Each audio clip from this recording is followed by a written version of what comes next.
everyone, I welcome you all in Gangotri Group of Schools. I am Vishal Tyagi, Faculty of Mathematics.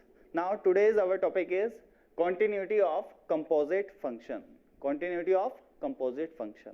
तो जैसे एक composite function आपको दिया गया है, ठीक है, तो उसकी कंटिन्यूटी को कैसे डिस्कस करते हैं ये आज के लेक्चर में हम सीखने जा रहे हैं.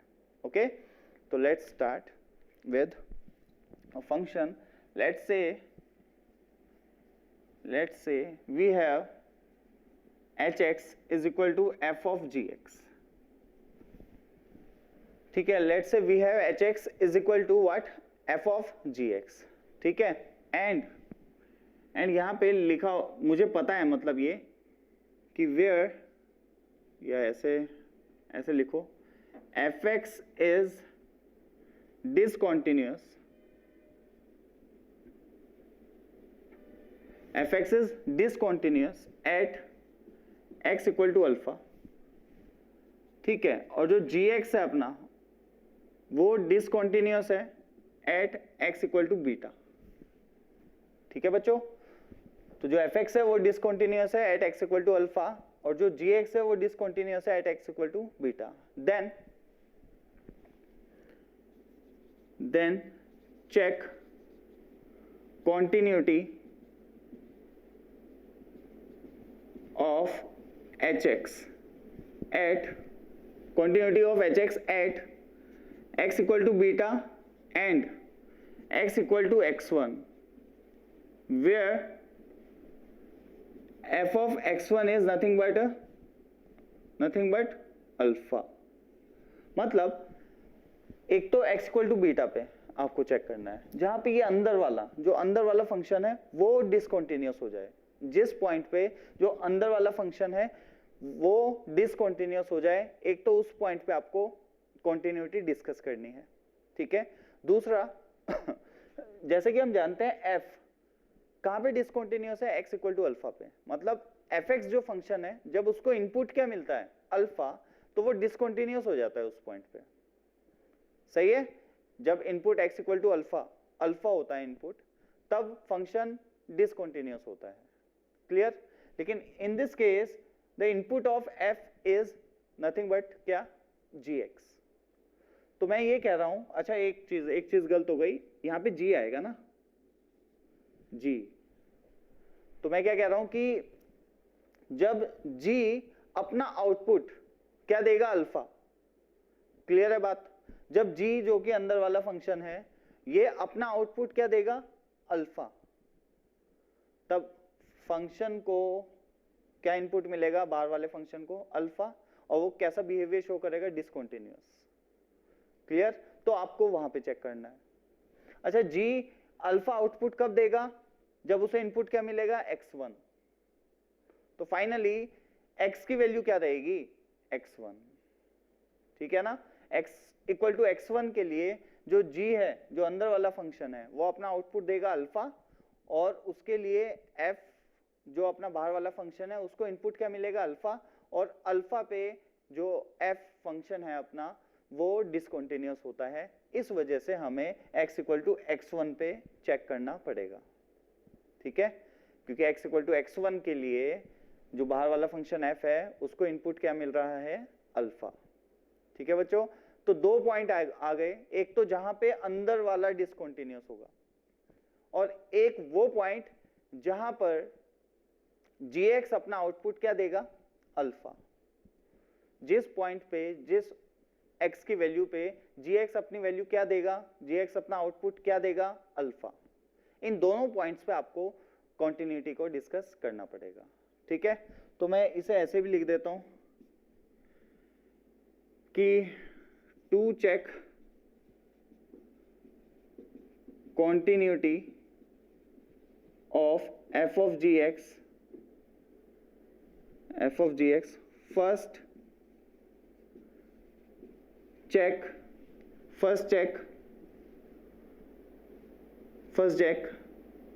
those points where gx is discontinuous, and then check on those points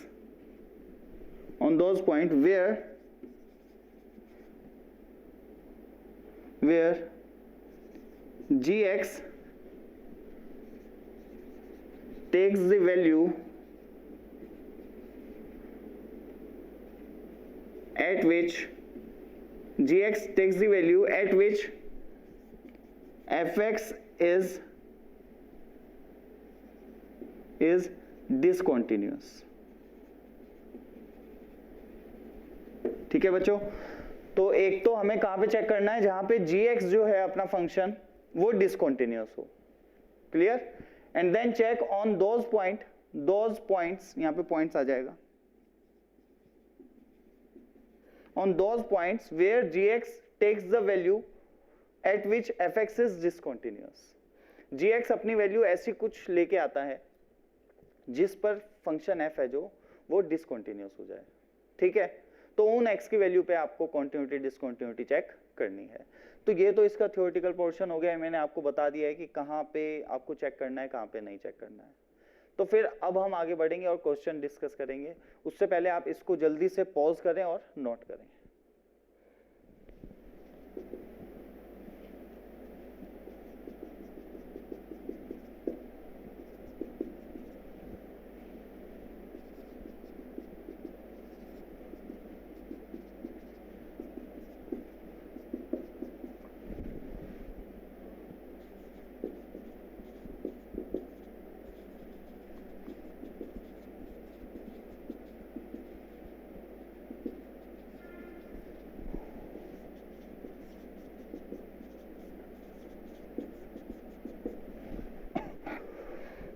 okay students, तो हमारे पास ये क्वेश्चन है, इसे जल्दी से करके देखते हैं. देखो fx दिया है x² - 2x + 4 और gx दिया है x when x is less than 3 और x² - 5 when x is greater than or equal to 3. Clear? Okay, then discuss the continuity of fog and gof. दोनों की कॉन्टिन्यूटी डिस्कस करनी है. तो सबसे पहले फॉग की करके देखते हैं. तो चलिए, फॉग मतलब f of gx. तो सबसे पहले where gx is discontinuous. gx कहां पे डिसकंटिन्यूअस है? Discontinuous at x = 3, may be discontinuous at x = 3. तो पहले तो gx की डिसकंटिन्यूटी डिस्कस कर लो. ठीक है, तो क्या ये डिसकंटिन्यूअस है एट x = 3? तो मैंने क्या किया, 3 को पुट करके देखा. यहाँ पे कितना आया? 3. जब x को 3 पुट करोगे यहाँ पे तो क्या आएगा? 3. और जब यहाँ पे पुट करोगे 3 तो कितना आएगा? 9 - 5 दैट इज 4. तो यहाँ से वैल्यू आ रही है 3, यहाँ पे आ रही है 4. That means gx is discontinuous at x = 3. अच्छा, उसके अलावा तो कहीं नहीं होगा ये फंक्शन. तो अगर x 3 नहीं है और मान लेते हैं x क्या है? लेस देन 3 है. ठीक है, तो gx इज व्हाट? x. तो obviously if gx is what? x. अगर gx x है तो फंक्शन कैसा है? कॉन्टिन्यूअस है. पोलिनोमियल ही तो है, ये तो कॉन्टिन्यूअस होते हैं. अच्छा, when x is greater than 3 तो gx क्या है? x² - 5. यस, ये भी कॉन्टिन्यूअस है, पोलिनोमियल है, तो कोई भी टेंशन नहीं है. लेकिन एट x = 3 हमें चेक करना था और किया हमने, और वो आ गया point of discontinuity. Hence gx is discontinuous at x = 3. तो इसका मतलब एक तो यहाँ पे, और दूसरा अगर मैं fx की बात करूं तो fx एक क्वाड्रेटिक इक्वेशन ही तो है जो कि हमेशा कॉन्टिन्यूअस है. तो ये तो कहीं पे डिसकंटिन्यूअस है ही नहीं. Continuous everywhere. ठीक है, मान लो एक fx जो फंक्शन होता वो डिसकंटिन्यूअस होता किसी वैल्यू पे. लेट्स से अगर यहाँ पे कोई एक फंक्शन लिखा है ना, वो x = α पे डिसकंटिन्यूअस होता. तो इसका मतलब अब ये नहीं है कि मैं x = α चेक करूंगा. नहीं, x = α पे नहीं चेक करेंगे हम. तो कहां पे चेक करेंगे? क्योंकि f का इनपुट कौन है? gx. तो मैं ऐसे निकालता कि gx = लेट्स से अल्फा. तो यहां से जो x की वैल्यू आती है लेट्स से x1, तो अब मैं x = x1 पे चेक करता इस पूरे फंक्शन की कॉन्टिन्यूटी. ठीक है बच्चों, तो ये बात ध्यान रखें. मैक्सिमम लोग क्या करते हैं? x = α पे चेक करना शुरू कर देते हैं. फिर ठीक है। तो अगर जैसे क्या, दोबारा से रिपीट कर देता हूं कि अगर ये फंक्शन जो एफ एक्स है, बाहर वाला फंक्शन, अगर ये आप देखते हैं कि ये तो डिसकंटिन्यूअस है at x equal to alpha, तो तुम क्या बोलते हैं कि अच्छा एक्स इक्वल टू अल्फा पे भी डिस्कस करनी पड़ेगी। नहीं, आपको अल्फा को जी एक्स के इक्वल रखना पड़ेगा और फिर वहां से देखना पड़ेगा कि एक्स की वैल्यू क्या होगी। जब जी एक्स अल्फा होगा तो एक्स क्या होगा, तो एक्स आ गया x1, hence we have to check on this point, that is x equal to x1। Clear? तो ये बात ध्यान रखेंगे। ओके ठीक है। तो अभी तो यहाँ पे कोई सिनेरियो ऐसा है नहीं, और x जो fx है वो कॉन्टिन्यूअस है एवरीवेयर। तो सिर्फ और सिर्फ कहां पे चेक करना है, x इक्वल टू 3 पे। तो अब देखना कैसे चेक करते हैं, ध्यान से, ठीक है। ओके तो LHL में अगर मैं बात करूं तो देखो पहले इसकी वैल्यू निकालता हूं, limit x tending to 3 negative gx, ठीक है। मतलब मैं देखना चाह रहा हूं कि जो फंक्शन fx है ना उसको क्या इनपुट मिलेगा। तो व्हेन, या ऐसे कर लो ना, छोड़ो, f ऑफ gx यही निकाल लो पूरा। तो limit x tending to 3 negative f of gx, तो आप कैसे करेंगे, फिर इसको ना ऐसे लिख लोगे, limit h tending to 0 f of g of 3 minus h। ठीक है बच्चों, क्लियर है? ओके अब ये कंपोजिट फंक्शन लिखा जा सकता है या नहीं? देखो g के अंदर क्या है, 3 माइनस एच, मतलब 3 से थोड़ा सा छोटा होगा तो कौन सी डेफिनेशन यूज करेंगे, ये वाली। इसका मतलब 3 माइनस एच, एक्स है ना, और x क्या है यहाँ पे, 3 माइनस एच, तो it is nothing but 3 minus H. ऐसे लिख सकता हूं या नहीं? g ऑफ 3 माइनस एच क्या होगा, 3 माइनस एच। कौन सी डेफिनेशन यूज कर रहे हैं, ये वाली। ओके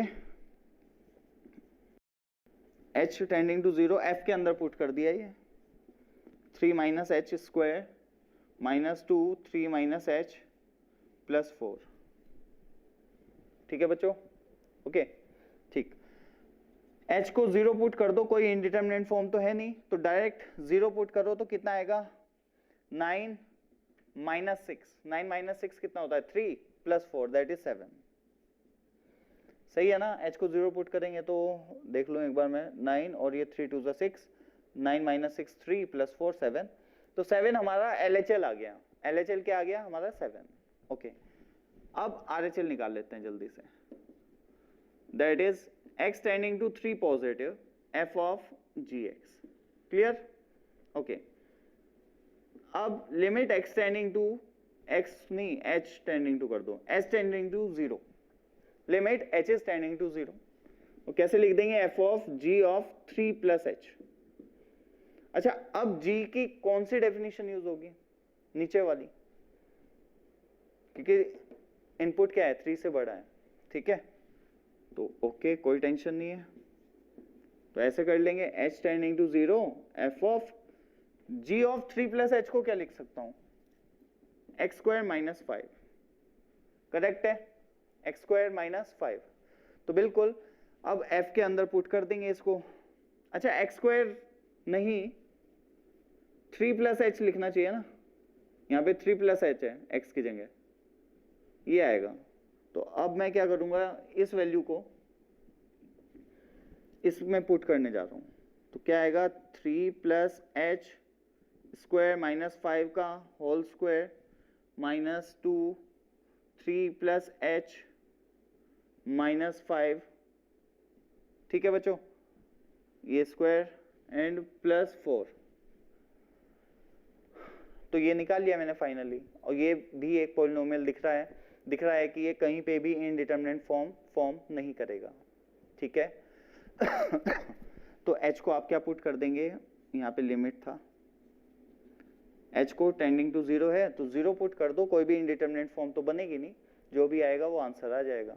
तो देख लेते हैं एक बार जल्दी से, तो ये कितना है, ये आएगा 9 माइनस 5। 9 माइनस 5 कितना होता है, 4, और 4 का स्क्वायर कितना होगा, 16, तो ये आ गया 16। ओके ये कितना आएगा, ये आएगा h को 0 डाल के ना, तो 9 माइनस 5 दैट इज 4, 4 इंटू 2 8, तो -8, ओके, एंड +4, ठीक है, सही है।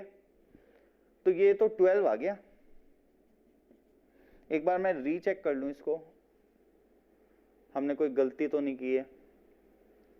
8 + 4, आई थिंक ये करेक्ट ही है, कोई प्रॉब्लम की बात है नहीं, ठीक है।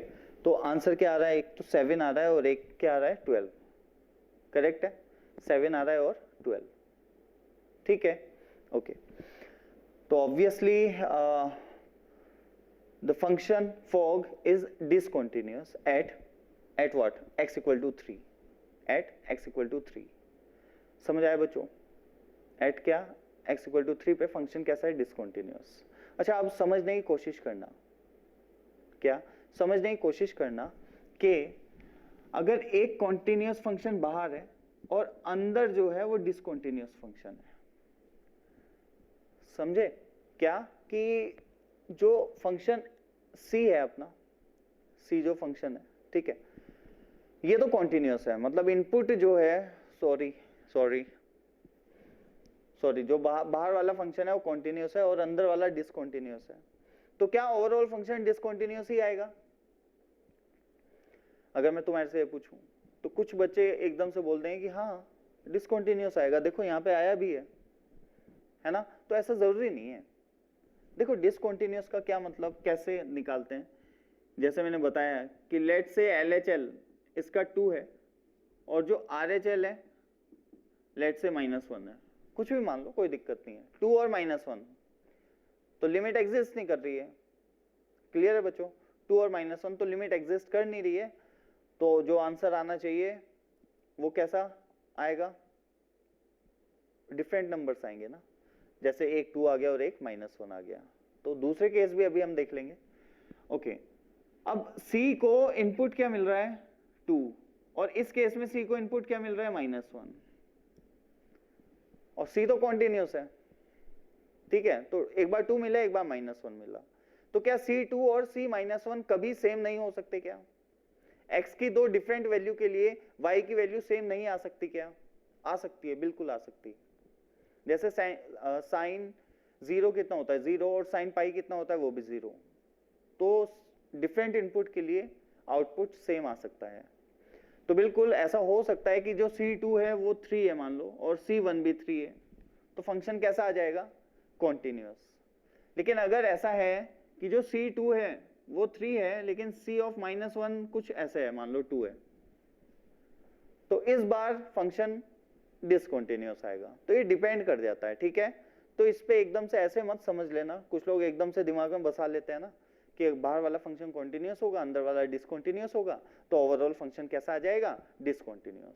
ऐसा जरूरी नहीं है, लेकिन इस केस में आ रहा है, ओके। तो हमें चेक करना पड़ता है उसके लिए, ये चीज मैं पहले डिस्कस कर चुका हूं वैसे, ओके। तो यहाँ पे हमें समझ आ गया जो फॉग है ना वो कैसा होना चाहिए, डिसकंटिन्यूअस। अच्छा, अभी एक बंदा ये भी बोलेगा कि भाई LHL निकाल लिया, RHL निकाल लिया, फंक्शनल वैल्यू तो निकाली नहीं, तो मुझे जरूरत नहीं है निकालने की यार, जब लिमिट ही एग्जिस्ट नहीं कर रही है तो फंक्शनल वैल्यू क्यों निकालूं मैं तो श्योर हूं कि ये डिसकंटिन्यूअस है, सही है या नहीं। फंक्शनल वैल्यू कुछ भी आ जाए, ये फंक्शन तो डिसकंटिन्यूअस रहेगा। अगर मैं देखता कि ये LHL और RHL दोनों सेम आ गए तो मुझे फंक्शनल वैल्यू के बारे में सोचना चाहिए था, ठीक है बच्चों, तब मुझे फंक्शनल वैल्यू के बारे में सोचना चाहिए था और निकालनी चाहिए थी। अगर वो भी सेम आती तो मैं बोलता फंक्शन इज कॉन्टिन्यूअस, अगर वो सेम ना आती तो फंक्शन मैं बोलता कि जो अपना hx है ना, hx f(g(x) वो कैसा फंक्शन है, डिसकंटिन्यूअस, ठीक है। तो ये कुछ केसेस मैंने ऐसे ही डिस्कस किए आपके साथ। फिलहाल आई थिंक f(g(x) के बारे में आपको पता चल गया है कि ये x = 3 पे डिसकंटिन्यूअस है, otherwise it is continuous everywhere, क्योंकि डिसकंटिन्यूटी सिर्फ और सिर्फ हमें कहां पे चेक करनी थी, x = 3 पे। यही था हमारा पॉइंट ऑफ इंटरेस्ट, इसी पे मुझे शक था कि हाँ डिसकंटिन्यूअस हो सकता है, और किसी भी पॉइंट पे मुझे शक नहीं है, ठीक है। और ये शक कैसे पैदा होता है तो मैंने आपको बताया है कि किन पॉइंट्स पे आपको शक करना है, ठीक है ना। जैसे x इक्वल टू 3, जहां पर gx डिसकंटिन्यूअस होगा उस पॉइंट पे, एंड उस पॉइंट पे जहां पे gx ऐसी वैल्यू लेगा जिस वैल्यू पे f डिसकंटिन्यूअस हो जाए, ठीक है, उस x के लिए हमें डिस्कस करना होता है। तो ये तो था फोग। अब हम गोफ के बारे में बात करेंगे, उससे पहले आप जल्दी से वीडियो को पॉज करो और नोट करो। तो देखो बच्चों, अब हम कैलकुलेट करने जा रहे हैं गोफ, कॉन्टिन्यूटी डिस्कस करने जा रहे हैं गोफ की, ठीक है। तो गोफ is what, g of fx, ठीक है, g ऑफ fx। अच्छा, पॉइंट ऑफ इंटरेस्ट कौन से हैं हमारे, या जिस पे हमें शक है वो कौन से पॉइंट्स हैं? तो वो होगा where fx is discontinuous but it is continuous everywhere, ठीक है बच्चों, ये तो हमेशा कॉन्टिन्यूस है। तो अब हम देखते हैं gx कहां पे डिसकॉन्टिन्यूस है, discontinuous at x equal to 3। तो क्या मुझे x इक्वल टू 3 पे चेक करना है? मैंने कहा नहीं, x इक्वल टू 3 पे नहीं चेक करना है, बाहर वाला फंक्शन है g। तो जब उसे g को इनपुट 3 मिलता है तो वो डिसकंटिन्यूटी शो कर रहा है या नहीं? यस, सही है। तो x इक्वल टू 3 पे नहीं, कहां पर? जहां पर g को इनपुट मिले 3, और वो कहां पे मिलेगा? मैं पुट करूंगा fx इक्वल टू 3। इसका मतलब fx क्या है? x square minus 2x plus 4 is equal to 3। जब ये क्वाड्रेटिक इक्वेशन आउटपुट क्या देगी? 3, जिन x की वैल्यूज पर, वो है मेरे पॉइंट ऑफ इंटरेस्ट, ठीक है। तो ये आ गया अपना x minus 2x plus 1 equal to 0, और x कितना आ गया? ओनली 1, ठीक है। इस इक्वेशन के रूट क्या है? Only 1, x equal to 1। तो फाइनली ये है मेरा पॉइंट ऑफ इंटरेस्ट। मैं x इक्वल टू 1 पे चेक करूंगा, अगर 2 आते तो उन दोनों पे चेक करता। तो फिलहाल यहाँ पे सिर्फ एक ही वैल्यू आई है x इक्वल टू 1, तो मैं x इक्वल टू 1 पे चेक करूंगा कॉन्टिन्यूटी, ठीक है। तो चलो स्टार्ट करते हैं। देखना, ध्यान से देखना, x इक्वल टू 1 पे है ना। उससे पहले मैं तुम्हें fx ऐसे दिखा देता हूं, लिमिट, या चलो वैसे ही देख लो, LHL निकालते हैं। तो limit x is tending to 1 negative g of fx, ठीक है बच्चों, x is tending to 1 negative g of fx, okay. अब मैं इसको कैसे लिख सकता हूं? Limit h is tending to 0 g of f of 1 minus h, g of f of 1 minus h, और f तो कॉन्टिन्यूअस फंक्शन है तो एज इट इज रहने वाला है,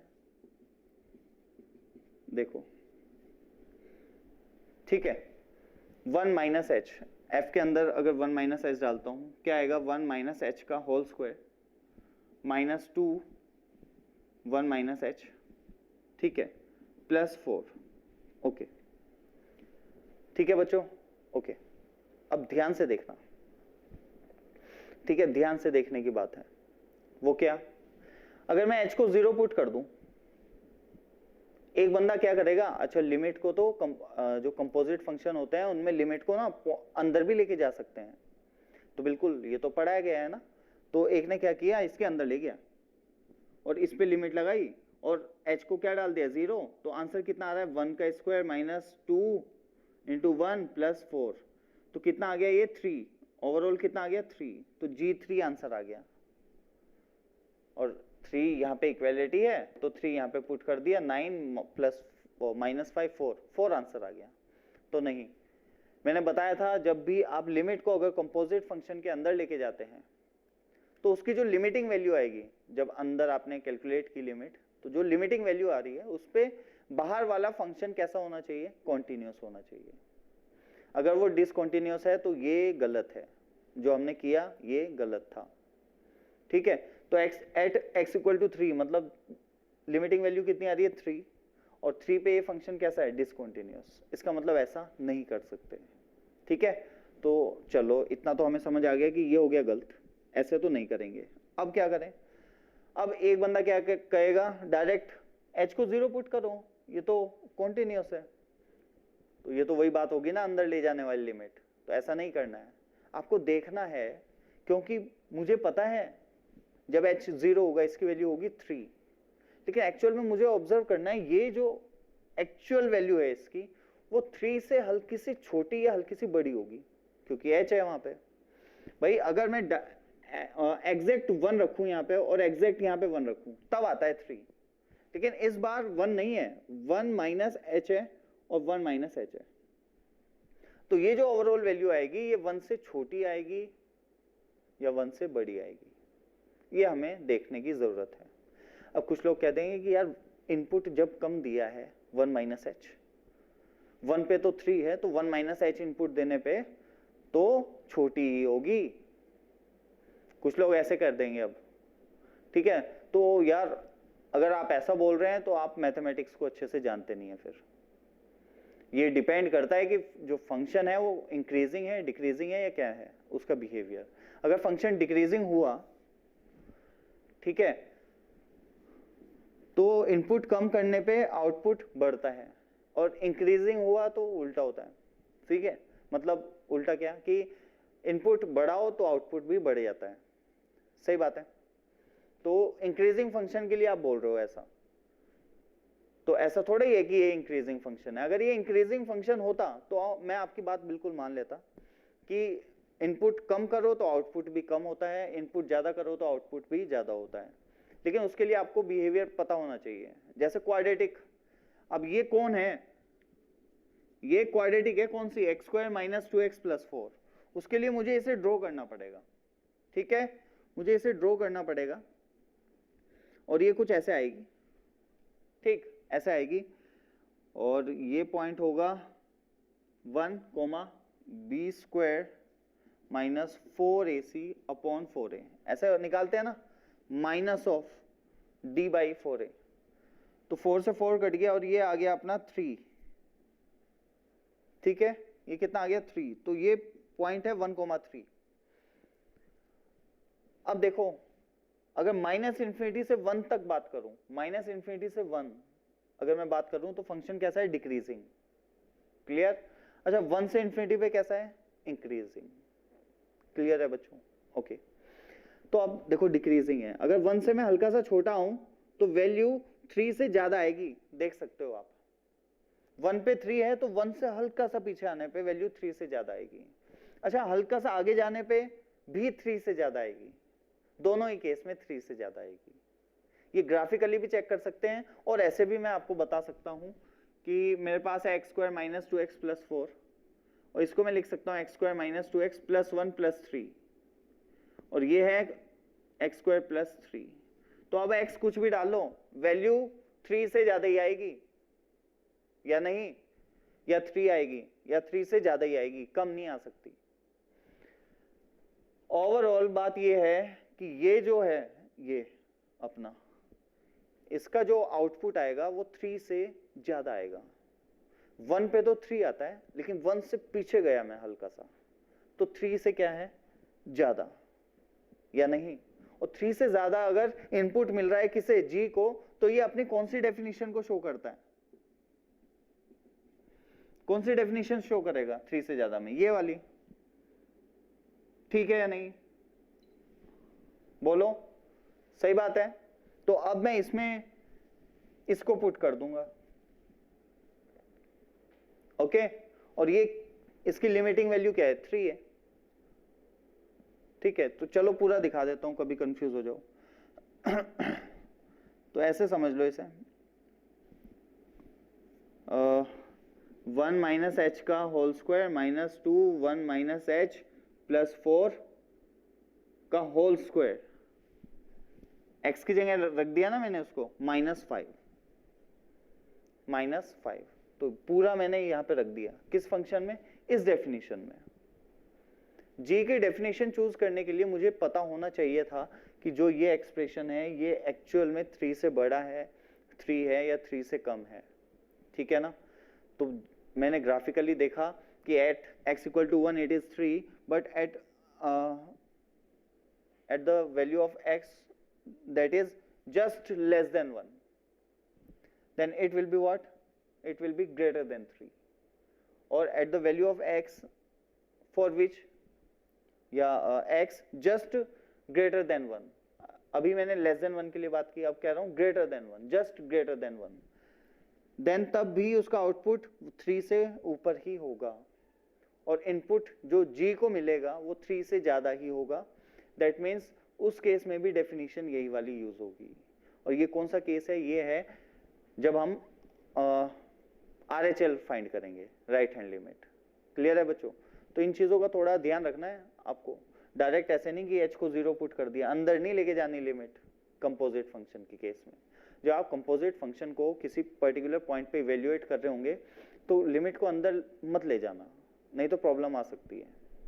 ठीक है, जब उसकी कॉन्टिन्यूटी डिसकॉन्टिन्यूटी आप चेक कर रहे हो. Okay, clear? तो h को 0 पुट कर दो, ये तो पॉलिनोमियल है, कोई इनडिटरमिनेट फॉर्म थोड़ा ही है. तो पुट कर दिया तो ये कितना आएगा? अभी हमने देखा इसकी लिमिटिंग वैल्यू कितनी होती है? 3 ना. तो 3 का square minus 5 that is 4. 3 square that is 9 minus 5 is equal to क्या आएगा? 4. तो h को 0 पुट कर दो, ये तो 4 आएगा. तो इतना बड़ा लिखने की जरूरत नहीं थी, ये जस्ट तुम्हें दिखाने के लिए था. अदरवाइज मुझे पता है इसकी लिमिटिंग वैल्यू किधर जा रही है? 3 की ओर. लेकिन अगर मैं इसको पहले ही 3 लिख देता, G3,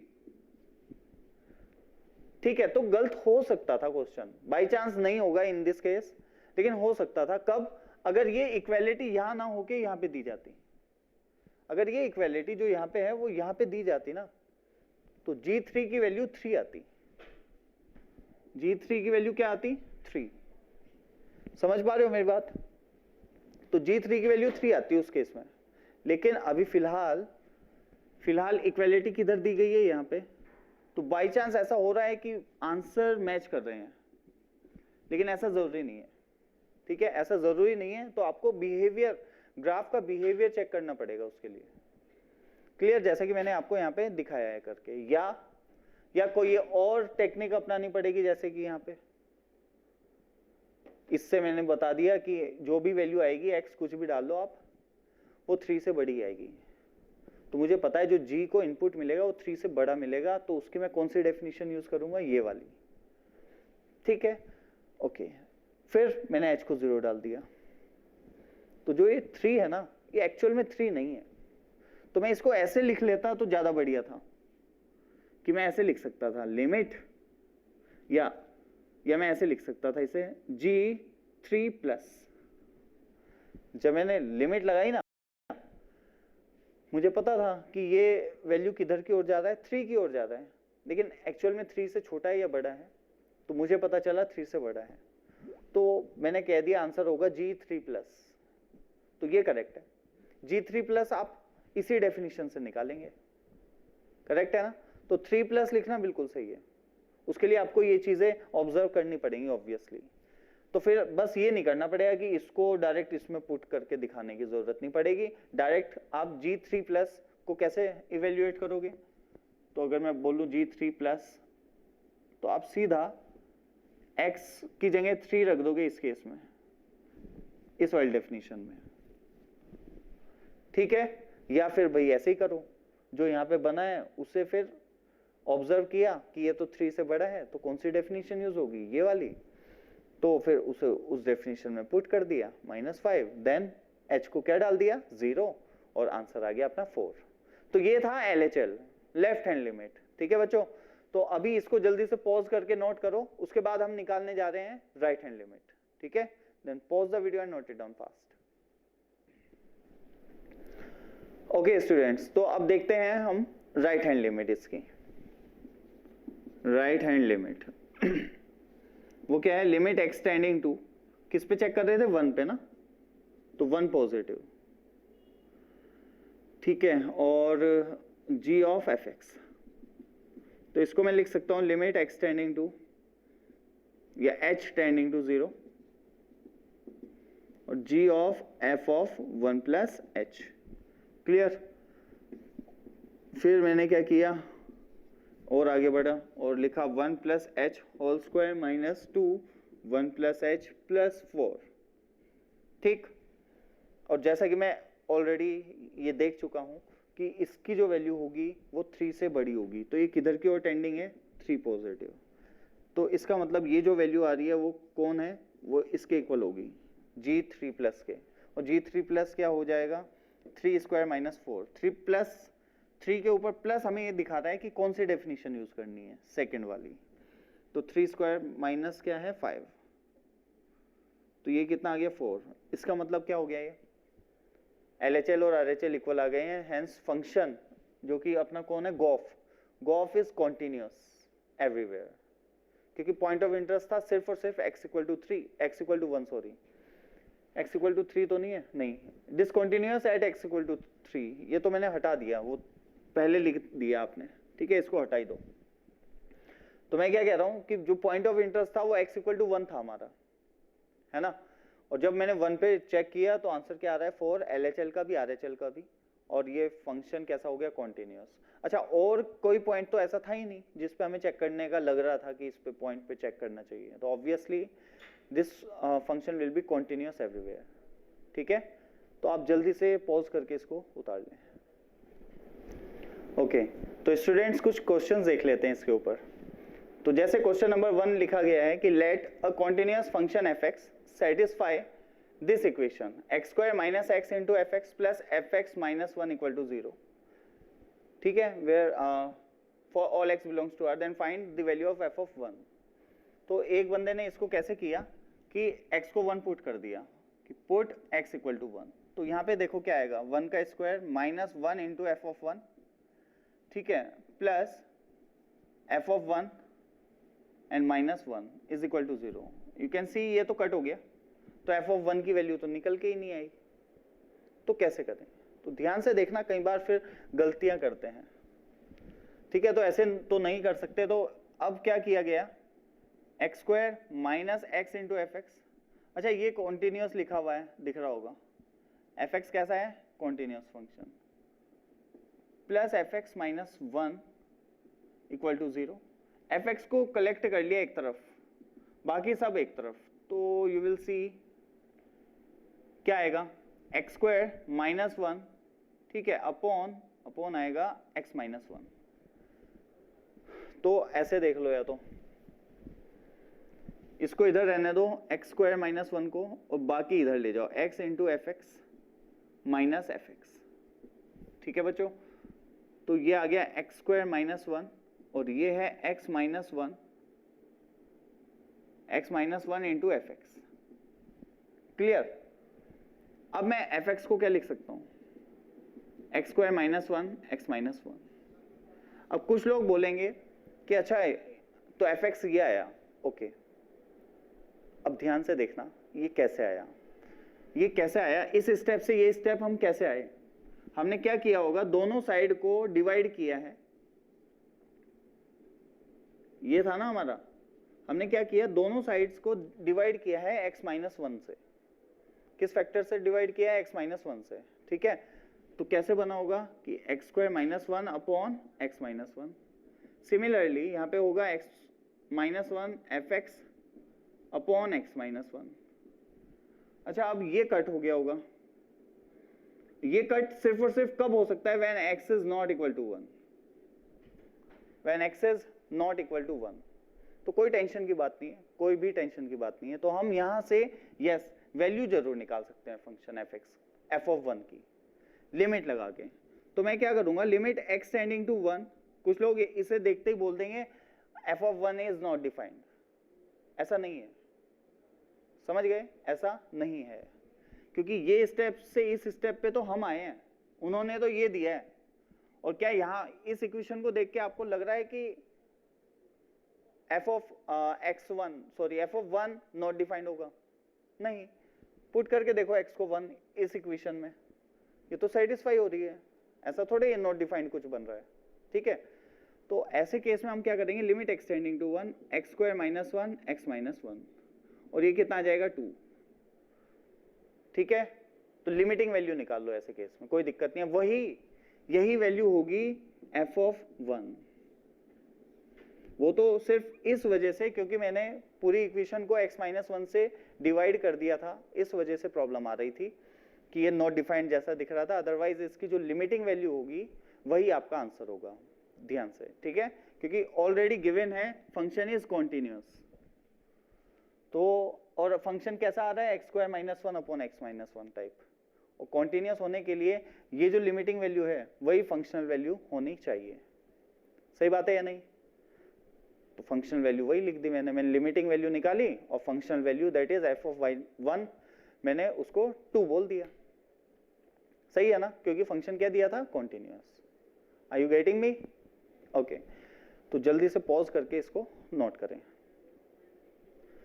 तो बच्चों दूसरे 2 क्वेश्चंस देखते हैं। ये अपने ये है gx इज मॉड x और fx ये दिया गया है, ठीक है, तो जल्दी जल्दी करेंगे। अच्छा, उससे पहले मैं एक बार जल्दी से तुम्हें ये बता दूं कि देखो एक डिसकंटीन्यूअस फंक्शन है और इसके अंदर भी डिसकंटीन्यूअस है, कंपोजिट फंक्शन में बात कर रहा हूं, ठीक है, या इससे पहले आप ये देख लो, एक कॉन्टिन्यूअस है, इसके अंदर भी कॉन्टिन्यूअस है, तो ये फंक्शन आएगा कॉन्टिन्यूअस। लेकिन अगर एक डिसकंटीन्यूअस है, यहाँ पे एक कॉन्टिन्यूअस है, या यहाँ पे कॉन्टिन्यूअस है, यहाँ डिसकंटीन्यूअस है, या दोनों ही डिसकंटीन्यूअस है, तो भाई इसके बारे में हम कुछ कह नहीं सकते, इसमें आपको चेक ही करना पड़ेगा जैसे अभी बताया आपको, ठीक है। अगर दोनों कॉन्टिन्यूअस होंगे फिर आपको चेक करने की जरूरत नहीं है, ओके, अदरवाइज चेक करना पड़ेगा, तो ये बात तो हमेशा ध्यान रखना, ठीक। अब देख लेते हैं जल्दी से, इसको मैं हटा देता हूँ, पॉज करके लिख लेना, इसको हटा रहा हूँ, ये वैसे पहले भी लिखा हुआ है हमने। तो देखिए ये क्वेश्चन, तो मैं बात कर रहा हूं गोफ जी ऑफ एफ एक्स की, तो जी ऑफ एफ एक्स में हम क्या बनेगा, ये देख पा रहे होंगे आप, x into sine x upon x square plus 2, ठीक है, x into sine x upon x square plus 2। जैसा कि हमें पता है जो f है वो कॉन्टिन्यूअस फंक्शन है और g है वो भी कॉन्टिन्यूअस है, देख पा रहे हो या नहीं? क्या जी x into sine x upon x square plus 2 क्या डिसकंटीन्यूअस हो सकता है क्या कहीं? क्या लग रहा है तुम्हें ऐसा?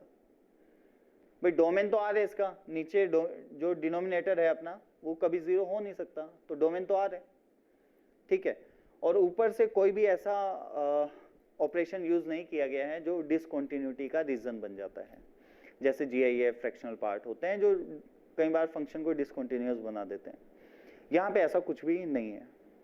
क्लियर है बच्चों? तो ये बात क्लियर है कि ये कॉन्टिन्यूअस है, और मॉड मैंने बताया था आपको कि कॉन्टिन्यूअस फंक्शन होता है मॉड एक्स। मॉड एक्स कैसा होता है? कॉन्टिन्यूअस, ठीक है, कहीं ब्रेक थोड़ा ही होता है, तो दोनों ही फंक्शन कॉन्टिन्यूअस हैं, hence this will be what, continuous. तो ये फंक्शन कैसा हो जाएगा? कॉन्टिन्यूअस। ये किसकी बात थी? जी ऑफ एफ एक्स।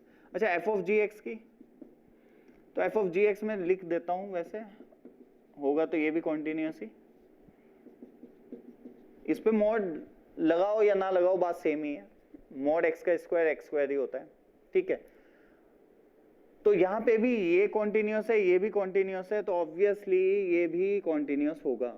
तो कुछ लोग ना क्या करते हैं, ऐसा क्वेश्चन देख के चेक करना शुरू कर देते हैं और टाइम लेते हैं, फिर टाइम बर्बाद करते हैं अपना। तो साफ दिख तो रहा है यार, जब ये भी कॉन्टिन्यूअस है ये भी कॉन्टिन्यूअस है, तो overall function is continuous, that's all. Clear? तो बिल्कुल ये फंक्शन क्या हो गए, फोग और गोफ दोनों ही कॉन्टिन्यूअस फंक्शन हो गए। नेक्स्ट अपना fx है 1 अपॉन 1 माइनस एक्स, और f ऑफ fx बताना है, तो वो क्या होगा, f ऑफ fx। जल्दी से देखो, तो 1 upon 1 minus 1 upon 1 minus 1 upon 1 minus x, 3 बार ऐसे, ठीक है, कुछ ऐसा आएगा। इसके ना हर एक स्टेप कॉन्टिन्यूअस होना चाहिए, मतलब fx कॉन्टिन्यूअस होना चाहिए, f ऑफ fx कॉन्टिन्यूअस होना चाहिए, और f ऑफ fx कॉन्टिन्यूअस होना चाहिए, ठीक है, बात समझ पा रहे हो मेरी? सभी कॉन्टिन्यूअस होने चाहिए, तभी हम इस फंक्शन को बोलेंगे continuous, otherwise it will be discontinuous. तो सबसे पहले मैं अंदर वाले से बात करूंगा कि जो अपना fx है वो कहां पे कॉन्टिन्यूअस है, तो fx इज या डिसकंटिन्यूअस है, discontinuous at x equal to 1, ठीक है, x जब 1 होगा तो डिसकंटिन्यूअस हो जाएगा, ओके। और ये ऐसी डिसकंटिन्यूटी है मतलब जो डोमेन में ही नहीं है, तो ऑब्वियसली मुझे चेक करने की जरूरत नहीं है इसमें, बात समझ रहे हो? जैसे मैंने पहले कंपोजिट फंक्शन में आपको पढ़ाया कि जहां पे अंदर वाला फंक्शन डिसकंटिन्यूअस हो जाएगा उस पॉइंट पे हमें चेक करना है। वो तब चेक करना है जब वो पॉइंट डोमेन के अंदर तो है, मतलब फंक्शन डिफाइंड तो है लेकिन डिसकंटिन्यूटी शो कर रहा है।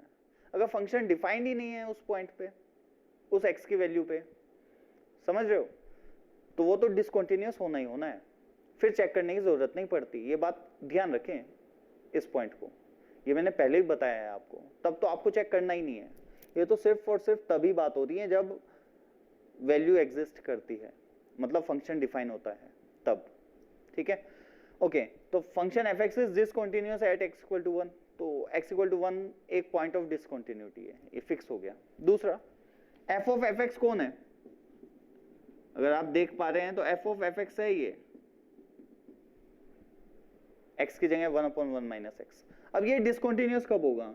x इक्वल टू 1 पे तो है ही, ठीक है, x इक्वल टू 1 पे तो है ही, साथ में when 1/1 माइनस एक्स, मतलब 1, ये जो है ना ये 1 के इक्वल हो जाए तब भी तो ये नॉट डिफाइंड बन जाएगा, तो उस पॉइंट पे भी डिसकंटिन्यूअस हो जाएगा।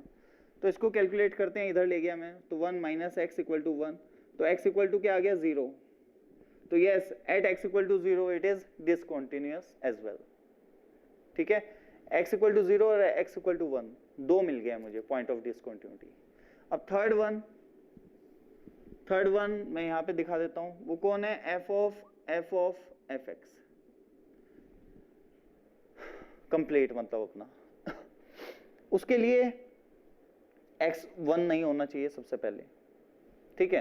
तो इसके पॉइंट ऑफ डिसकंटिन्यूटी जो है, डिसकंटिन्यूटी जो है वो सबसे पहले तो ये तो आएंगे ही, क्योंकि ये फंक्शंस तो उसके अंदर है, तो 0 और 1 तो आ ही गया, क्लियर। और कौन से आएंगे तो वो देखते हैं कि जब ये फंक्शन, ये पूरा फंक्शन 1 के इक्वल हो जाए, ठीक, मतलब 1 equal to 1/1 minus 1/1 minus x, तो क्रॉस मल्टीप्लाई किया तो आया 1 minus 1/1 minus x equal to 1, 1 से 1 कट गया और ये 0, तो ये फाइनली क्या आ गया 1 माइनस एक्स इक्वल टू 0। तो क्या ये किसी x की वैल्यू के लिए 0 हो सकता है? नहीं, impossible. So no value of x, तो यहां पे क्या है? नो वैल्यू ऑफ x, मतलब ऐसा पॉसिबल नहीं है कि ये एक्सप्रेशन 1 के इक्वल हो जाए। तो hence the point of discontinuities of function f of fx are 0 and 1, ठीक है, 0 and 1। तो हर एक स्टेप को फॉलो करना है।